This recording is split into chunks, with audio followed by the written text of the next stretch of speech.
Now to an important video. Possibly the most important video I've ever done. Some of you may even call it life-changing. Have I built it up enough? Okay, we're going to talk about Dollywood's parking lot, and everyone's gone. But trust me, this video, although doesn't seem very interesting, is very important, and I guess I'm doing this video for myself because I don't think anyone's watching, but hey, please keep watching. Dollywood's parking lot has numerous changes to it, as I referenced in my first day of 2020 vlog. That video is in the description down below under the busiest day I've ever seen Dollywood. If you've been to Dollywood before, you know the parking lot and tram setup. That is still there, but there have been changes and some tweaks to the system. Some good, some bad, and some that the jury is still out on, in my opinion. Let's start with the good. The new parking toll booths.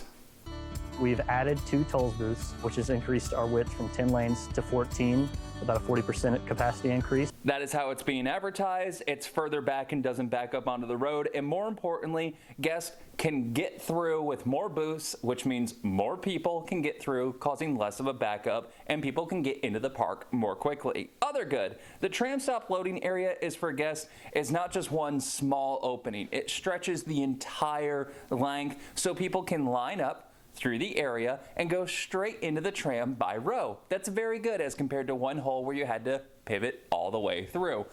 Much better improvement. Make the loading and boarding process easier for our guests. The driving one continuous loop, I've only experienced once because the other time I was up in Splash Country, so I didn't experience it then. The one time was very empty, easy in, out, continue through. So that seems like it'll be okay. The only question I have on that is you're driving down. Do you have to go all the way down and loop back if you're leaving the parking lot, or can you cut out earlier? Because there looks like there's a little bit of a fence-off area at one point, but doesn't seem too crazy. Worst case scenario is you do a quick little loop. And it's one way the entire loop. So you'll never be crossing over traffic, you'll never be flowing back up against traffic, and we won't have to transition any lanes from entering to exiting or vice versa. Now to what the jury is still out on. The original drop-off area is now pushed back, and the old pickup area for the trams is gone. The pickup and drop-off is the same spot. It will be more of a concise process for our guests so that there's more clarity in the process of where do I go at the end of the day, where do I go at the beginning of the day, and how do I get to the park. Biggest thing that I can see being a problem is if there's a time where a mass of people is coming into the park and leaving the park at the same time. It won't happen very often, but I can see it happening at holiday events like Christmas or Halloween, where the locals are coming in by the masses at night to see the nighttime events, and other people are trying to leave for the night or time away from the park, and I can see that area becoming a mess if there's a lot of people coming in and going out at the same time. But I'm really not sure how often that's going to happen, so it might be not an issue. Now to the bad. This is how Dollywood pitched it. We've also reduced the number of tram stops on the Dollywood side from 5 tram stops to 3 tram stops. By reducing those tram stops, it actually allows us to better facilitate and better take care of our guests. That round trip time has been reduced, and it also allows us the ability to service more guests through the tram stops that we do have, so that we're providing consistent service and efficiency as well. This is a mess.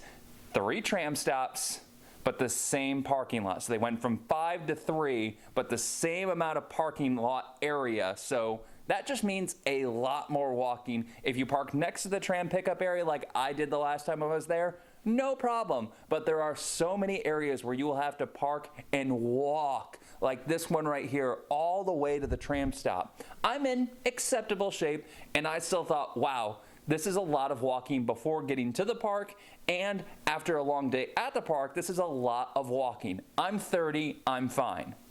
I'm a man, I'm 40.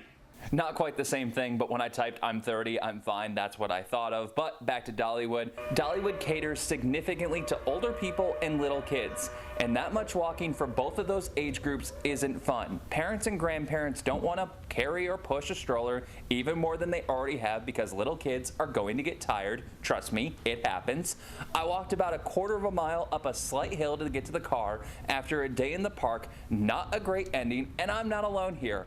Look at the footage Dollywood shows. There's just one tram stop in that area, and if you're in either end, you're going to have a bad start and bad end to your day, particularly with older grandparents or little kids. Another bad, poor grouping by the tram stops. I referenced this in the first day of 2022 in the Dollywood vlog, but countless seats were not being filled going into the park on the trams. Here's the line to get onto the tram to get into the park. A few seats here and there add up. But look at the tram I was on. So many seats open, and that just compounds the amount of waiting you have to do just to get to the entrance of the park.